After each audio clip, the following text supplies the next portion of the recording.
Hello and welcome to another edition of the School Choice Report. Today we're joined by Don Asplen. Don is the CEO of Achievement House Cyber Charter School. And let me share with those of you listening a little bit about Don and cyber charter schools. So Don's the CEO of Achievement House. They're based in Exton, Pennsylvania. But being a cyber school, the students are from across the Commonwealth. Don's been with Achievement House since 2010. Initially as the Chief Information and Technology Officer, and then serving as CEO since 2014. He's a graduate of Westchester University. Achievement House Cyber now has 1,200 students. That is, I like to say, being a cyber school, they could come from anywhere from Erie to South Philly and back again. Achievement House is focused on students between the grades of 7 and 12. For listeners who are not familiar, cyber schools operate as public schools, but independent of school districts. They receive what's called a charter, if you will, their document, their rules of operation, from the Commonwealth of Pennsylvania's Department of Education, and then periodically charter schools and cyber charters with them are reviewed by the department and get their charter to continue on educating their students. Cyber charter schools are another way to offer education to students across the state. Collectively, there are 14 cyber charters. A 15th will open this fall. Of the 14 in Pennsylvania today, nearly 70,000 children attend one of these cyber schools. It's the fastest growing part of education here in Pennsylvania.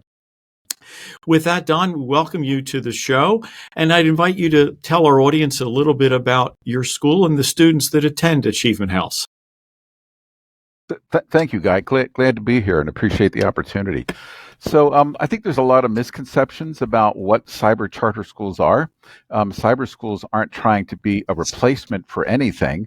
And honestly, Guy, I don't think many teenagers wake up and say to themselves, hey, you know what? I want to go to a cyber charter school. Something happened. Something changed. Maybe something went wrong. Not to say that there were any bad operators involved here. Maybe it was something about their neighborhood or the busing options, but something happened where they needed to select a different education option that worked better for them. So if you look at what our demographics look like, we have kids, I think, from about 350, don't quote me on that exactly because it ebbs and flows a lot, of the 500 school districts, as you said, across the great Commonwealth. And that number goes up and down from school year to school year. But each of those kids had a reason why either being in a building 5 days a week from 8 to 3:30 didn't work for them, or something else went wrong where they said, hey, this is a paradigm, this is an option that I would like to try. If you look at sort of my student demographics now, for lack of a better term, we have about 40% Caucasian students. We're running around 28% Hispanic students, and African American around 32%. Now, we tend to run in our school a fairly high percentage of students with IEPs. We're running presently, the last I knew, around 37%. You'll find that number in a typical district school much more in the teens. 10, 15, 16% would kind of be on the high end. And our free and reduced lunch, or our economically disadvantaged students, is kind of high. We run in the 60 to 65. I think last week we were at 63%. So we have kids that have come to us for a variety of reasons and a variety of backgrounds. Some of them are gifted, although I don't actually have a formal gifted program. Some of them have been bullied. Some have, as I said, IEPs. Some it's a temporary stay because perhaps they had a traumatic brain injury or something like that. But they all have a different story. And I think that in and of itself is the story, Guy. Each of our kids has a story, a reason why they elected to give cyber a try. Because to be clear, it is not for everyone. Yeah, my experience in visiting at schools around the state, and certainly with my interaction at Achievement House with the students there, you're exactly right. When I'm asked to go to, a chamber meeting, or just any other group meeting, they say, "Well, who are these students?" And I say, frankly, they're the students you see anywhere. In other words, they are from well-to-do families. They are from single-parent families. They are from families where grandmom is raising them. They are high income. They are low income. They are very gifted students. They are students on the spectrum. They are students that have experienced trauma. They're students that just because the way they learn, they find this way better to go at their pace, which is sometimes faster than others, and sometimes they need to review something. This Well said. fills all those, right? All those gaps. So one of the great things about having a school like yours and the 1,200 students is, I don't, in a sense, there's probably 1,200 stories, but in a sense, it covers everything. I just want to go back and mention a few because you shared a great deal of information. I just want to drill down for the listeners. So if you look at Pennsylvania and public schools, about the student breakdown by race in all of public schools in Pennsylvania is about 75% white, 11 African American, 8 Hispanic. That's across the state if we look. You mentioned the demographics again of your student population is what? In terms of makeup of race and whatnot? Race, yeah. So again, it ebbs and flows almost every week. But last week we were about 40% Caucasian, about 28% Hispanic, and about 32% African American. That, like for example, African American, that'll be a lot higher in Philadelphia than it will in perhaps one of the agricultural regions out west. But across our school, that's the breakdown as of last week. So it's a very diverse student body, and to a certain Indeed. extent, it may be, frankly, for most of the students in your school, most of them are probably experiencing a much more diverse experience of incomes, races, religions, or no religion than they would in their neighborhood public school. So there's an added benefit that maybe was something they weren't seeking out, but they certainly get to meet and talk with and engage and work on projects with students of all across the state. And diversity is obviously, a hot topic in society and especially education. So if you're in a district school, not that this is the fault of a district school, but your diversity is going to be confined to whatever students are within the 10-mile busing radius or whatever your school has. So if you think about any cyber school, we have the luxury of a diversity that spans across the Commonwealth. So we have students speaking different native languages, different cultures, different backgrounds, different heritages. And in fact, we have a relationship with a school in Tanzania where our kids get to interact with these students that literally walk 2 miles to get to their school. So for example, quick story, they did a little exchange, like a little Zoom call where they talked about their pets, and our kids are showing cats and dogs, and they're showing zebras and elephants as their pets. So we truly have the ability to show the kids this idea of the acceptance of different cultures and understandings and faiths and whatnot because of the extent and reach of a cyber education not being limited to a geographic distance, as you have that. I don't say limitation in a bad sense, but that's what a district school has, whatever they happen to have in living in that area. Sure. No, it's an excellent point.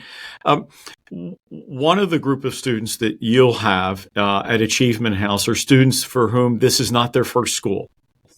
You Correct. alluded to it earlier. Sometimes they've moved.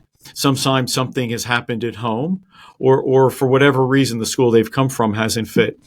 Could you talk a little bit about how many of the students at Achievement House for whom maybe this is school number 2 or 3 or even 4, and how often that's the case, that this is not their first school where they were initially enrolled, but also the challenges that your staff meet in trying to make that new student feel welcome and bring him or her up to speed as quickly as possible to be with their peers, especially if this is school number 2, 3, or 4 that they've been to previously. So I would say almost never are we school number 1, because as you said in the beginning, we start in grade 7. Right. So I don't have K to 6. So maybe they moved to the Commonwealth and they're in grade 7 and I'm the first school here, but we're almost never their first school. Why are they coming to different schools? Well, remember, we have the same obligations as any district school to enforce all of the same rules, regulations, policies, and procedures. So, for example, there may be a student that went to a different, either brick and mortar district or cyber charter school that had some truancy issues. And so we may be the next school on the list that they're trying. Or perhaps wasn't a truancy issue, but perhaps that school didn't work for them. Let me give you an example. We actually have a particularly good reputation for a life skills program for some of our students with special needs. And in fact, other students will refer their students to us because of the reputation we have for life skills. So perhaps they tried another school, a private school, another cyber school that wasn't meeting the needs of the life skills. They heard about our reputation, and so they came to us for that reason, just perhaps its reputation. Now, if you're a teacher here, this is particularly challenging. So if I'm in a district school and let's say I'm in the middle school, I may have two, maybe in a large district, three feeder elementary schools. But I know what their scope and sequence is, what their curriculum is. Imagine the burden of my teachers, where if we've got students coming from 350 schools, I dare say there's 320 scope and sequences and 300 different curriculums, right? So our teachers need to quickly and efficiently figure out, where are these students? What curriculum did they come from? What skill gaps are they missing? And part of the way that we address the other question that you wrapped into sort of your two-part question there was, how do we make them feel welcome or get used to cyber? So it's really a multifaceted approach that we take. We have an orientation that lasts 1 to 3 hours, which is, just getting them up to speed, make sure they log in, etc. Then they go into a 4-day, what we call launch pad. And this is really the idea, you've heard it in other industries, of a day in the life, right? So for you to move from being a really efficient and on-task student in a brick and mortar to a cyber does take some adjustment. What do I do first in the morning? Well, you're going to check your email in the morning. Then you're going to check what your live class schedule is, etc. Some people think, I think mistakenly, that cyber education is like, one of those correspondence courses where you sent away and you got 3 DVDs and they simply recorded the teacher and you're watching the DVDs. It is anything but that. For the teachers to do their job effectively, they have to know that student and interact with them in live class.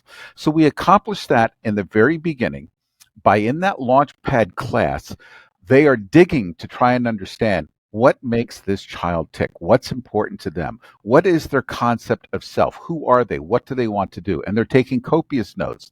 Those notes are then shared across the cadre of teachers that they're going to have. So when they walk into the room, they've got an idea of what makes this student tick. We also have some specialized roles of individuals that you don't see in a typical district school. For example, we have 3 what we call student success coaches, and their job is to meet with the student and the family, preferably, if possible, in the first 90 days to get to know them even deeper.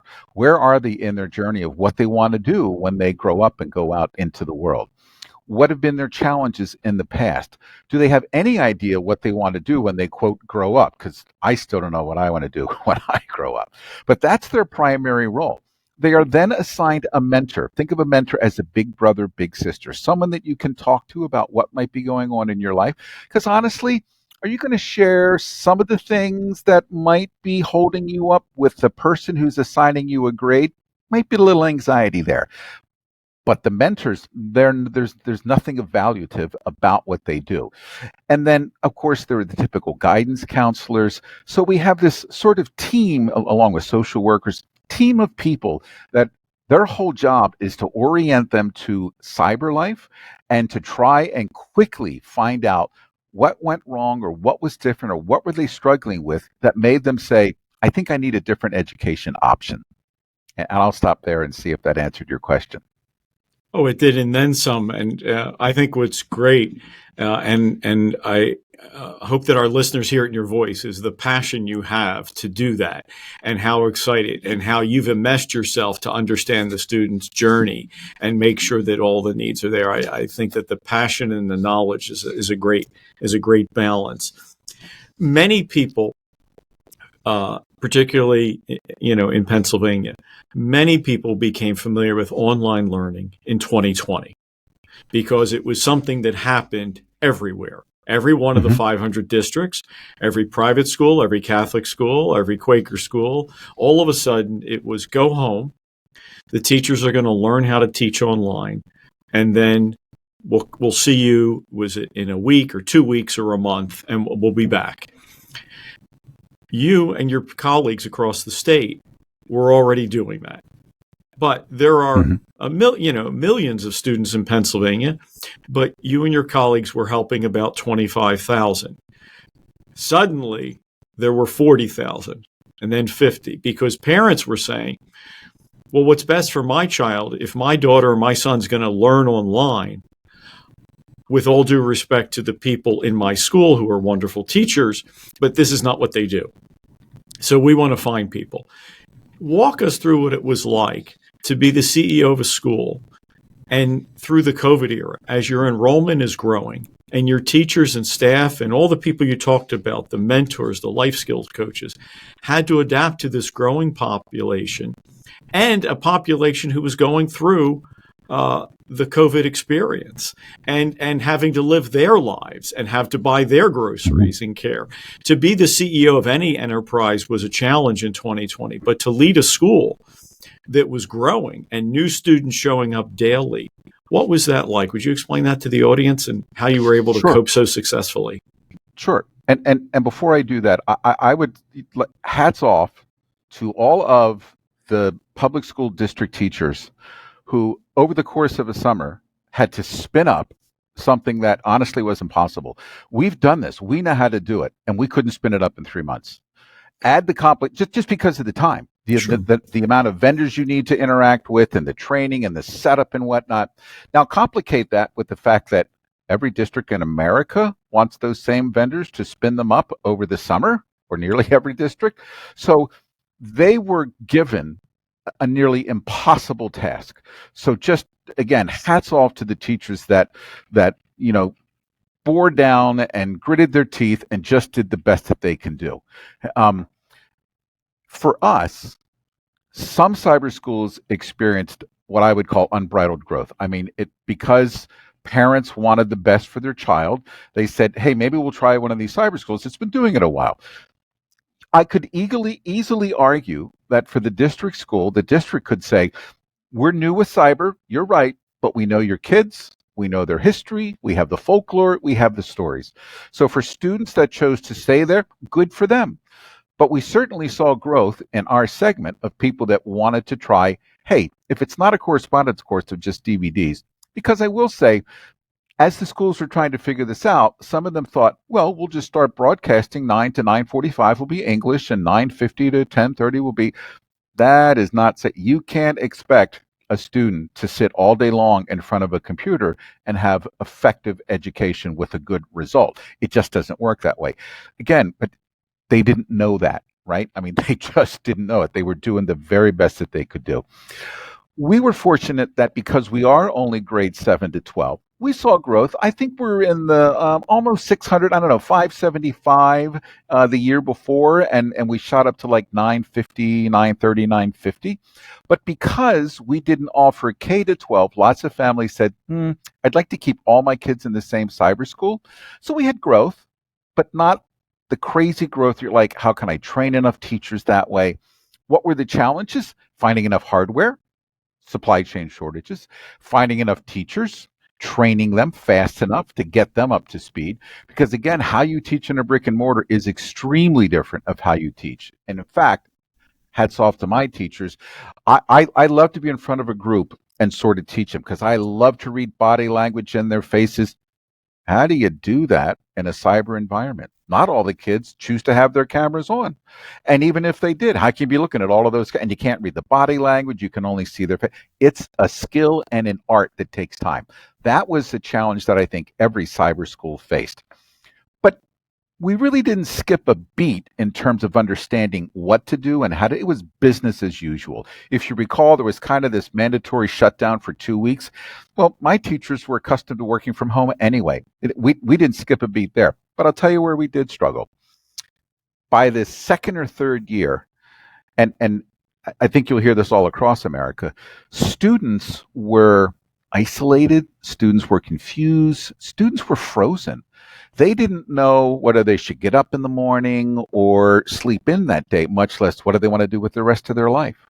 So the hard part for my teachers wasn't how to use the technology or teach the kids effectively. We've been doing that for years. It was, how do I internalize everything that they're going through and keep my head about me, because emotionally that was difficult for them to absorb the families that had experienced loss through the death of a loved one, or the kids who were just so confused, to keep all of that straight, to keep their wits about them while trying to remember the prime objective is education here. That was, I think, their emotional battle of trying to keep all of that straight while still remembering the standards and all of that sort of stuff. Yeah, well, I have to point out that you sort of matter-of-factly mentioned that you went from 550 or 575 students to 900, so you didn't experience growth like others. I mean, I would point out that that's nearly doubling, and you were able to do it. So I understand. I mean, there are schools that have 10,000 or 20,000 students, but to go from 575 to 900 is a very different environment, and a much bigger school, and it would be much bigger. I mean, look, it'd be much bigger if you were selling hamburgers and you had 500 customers and then 900. But these aren't people looking for hamburgers. They're young children trying to learn math and science and biology and helping them mature and deal, as you said, with the fact that, they weren't used to being home and now they were. And they weren't used to having mom or dad or siblings at home, and now they were. I mean, so I think what's important is you were dealing with the most precious people in the nation. You were dealing with children. As all of us as a nation, as I say, you go back to those early days of March, April, May, in that we were dealing with, where do you buy groceries? How often do you wash, do you have to take your shoes off after you walk out and get the mail? Or could you bring COVID back inside? I mean, all that stuff. So I think there were a lot of heroes of COVID and the folks in healthcare and first responders, but the teachers, and particularly those of you in cyber who saw the growth. As I point out today, there are 70,000. And you must have been doing something right, because you were a school of 575 that today is at 1,200. So certainly families that participated were satisfied and told their friends who told their friends, and you're doing it. And I remind our listeners that collectively there's 70,000.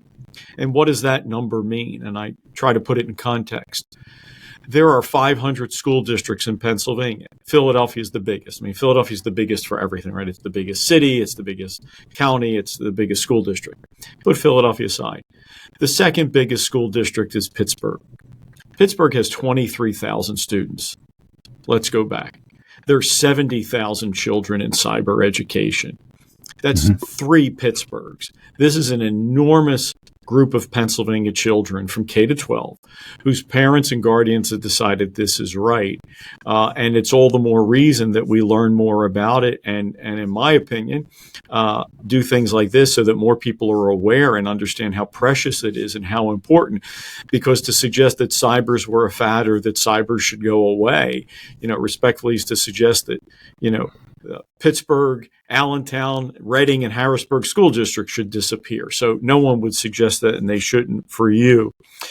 I've been impressed, as I shared today, not only with your passion, but I've been impressed as I've gotten to know you to learn about how you've embraced this technology.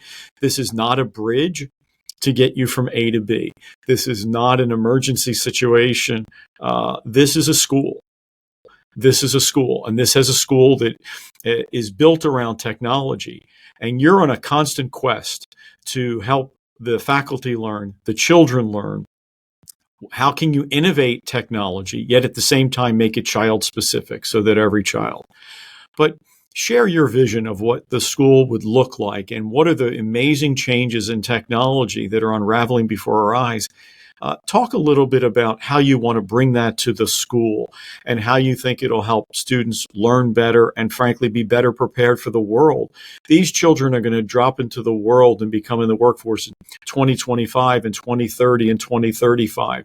And what's your vision on how cyber schools help these children get ready for the future through using the technology that's evolving right in front of us? So to me, it wasn't so much the growth, it was the fact that the students stayed. When the first year of full COVID, that first September, we always have an internal theme, and ours was Bridge Over Troubled Waters that year. Because I said to everybody, look, these kids are here temporarily, and they're going to go back to their districts and back to their football teams and back to whatever it is that they love about their school and their community. While they're here, We want to be that bridge over this troubled water for them. So they go away having learned something and maybe having a different perspective about what a good cyber education looks like. So we were fully prepared and tried to position ourselves so that when all these students left, I hadn't hired a bunch of teachers that I didn't know what to do with. They didn't leave. And in fact, as you pointed out, my my enrollment is up to 1,200 now. What does that say? I'm not sure. Other than cyber education is not going away. You pointed out 70,000, but there's, last I knew, about 1.8 million school-age children in Pennsylvania. It's not like we're taking over it, right? I mean, we're 1% or something, right? But it's not going to go away. And when you talk about technology, we happen to start talking about artificial intelligence and Chat GPT about a month before it hit the news. So we go to conferences, we listen, we hear districts so concerned about artificial intelligence and plagiarism and cheating and copying, and we're like, nope. Remember the 1997 school law where they said the whole idea of charter schools was to embrace new paradigms and to boldly go where no educators gone before? So we immediately updated our plagiarism policy to encourage the use of artificial intelligence in an ethical way, and it's up to our teachers to model what does that mean. So, for example, our teachers may ask students to start out in Chat GPT and enter this question. When you get a response back, here's what I need you to drill down to sort of prove mastery and understanding. Things that we kind of know artificial intelligence, Chat GPT isn't going to give you the answer on. So, we've often thought that one of the most important skills that we might be to give our kids from a technology perspective is how to use Google. Now it's how to use AI, the whole prompt engineering. So when I think about, and I'm not trying to make this a political debate about the value of the Keystone exams, but when I think about what's more important, the biology, the literature, the algebra, or understanding AI, I believe in my heart it's understanding AI. People are worried that their jobs are going to be taken. And here's what I say. AI isn't going to take your job, but someone that knows AI might take your job. AI doesn't do jobs, it does tasks. So if you know how to use it effectively, you are now a leg up on everybody around you. 2 degrees, 3 degrees, you have none, but you understand AI, you're in a very good place, my friend. So for us to stay on the forefront of technology, not for technology's sake, because everybody's not going to be a technologist. Everyone's not going to go into computer science. But for better or for worse, and I could argue either, AI is here to stay. The horse is out of the barn. Learn how to use it. Learn how to work with it effectively and, most importantly, ethically.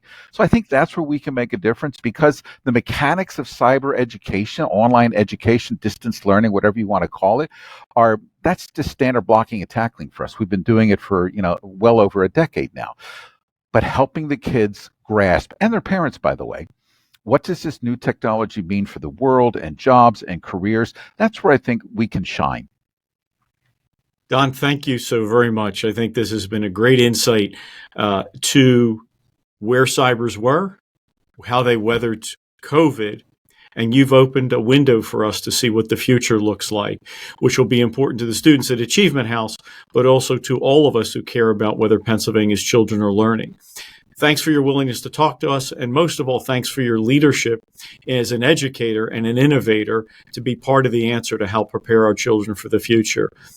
Don, thank you for being with us. I'm Guy Ciarrocchi, and using my obligatory reference to softball, pinch hitting today for Dave Hardy. Thank you for being with us on the School Choice Report.